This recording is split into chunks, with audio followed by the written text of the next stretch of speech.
Sementara itu, pemirsa, pemerintah Provinsi Sulawesi Utara bersama sejumlah instansi yang tergabung di dalam Satgas Pangan menggelar inspeksi mendadak ketersediaan bahan pokok di Pasar Bersati, gudang distributor Bapok, dan toko retail di Kota Manado.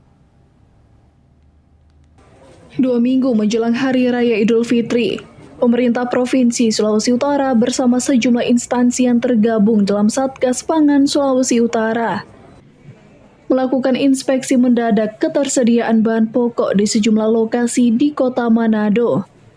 Di antaranya di Pasar Bersati Calacak Manado, gudang distributor bahan pokok, dan sejumlah di toko retail di Manado pada Kamis siang.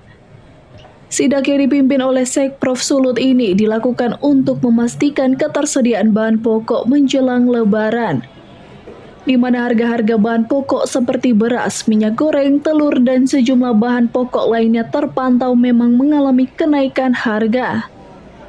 Namun, Sekretaris Daerah Provinsi Sulawesi Utara, Steve Keppel, mengatakan, dari sisi ketersediaan stok bahan pokok masih mencukupi hingga Hari Raya Lebaran yang tinggal 2 minggu lagi akan datang. Lakukan inspeksi harga-harga yang ada di pasar, terutama kebutuhan pokok hari-hari.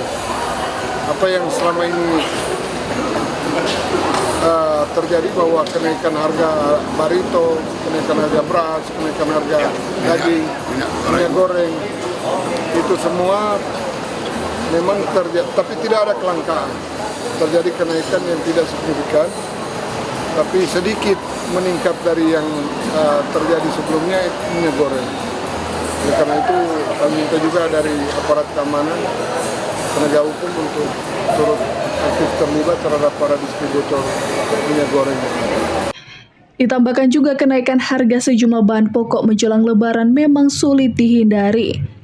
Karena permintaan Bapok yang cukup meningkat signifikan, namun pemerintah akan tetap mengawasi agar tidak ada permainan dari para pedagang atau distributor nakal, dan juga memastikan penjualan bahan pokok akan tetap sesuai harga eceran tertinggi atau HET. Hizkia Warengkiran melaporkan untuk Kawanua TV.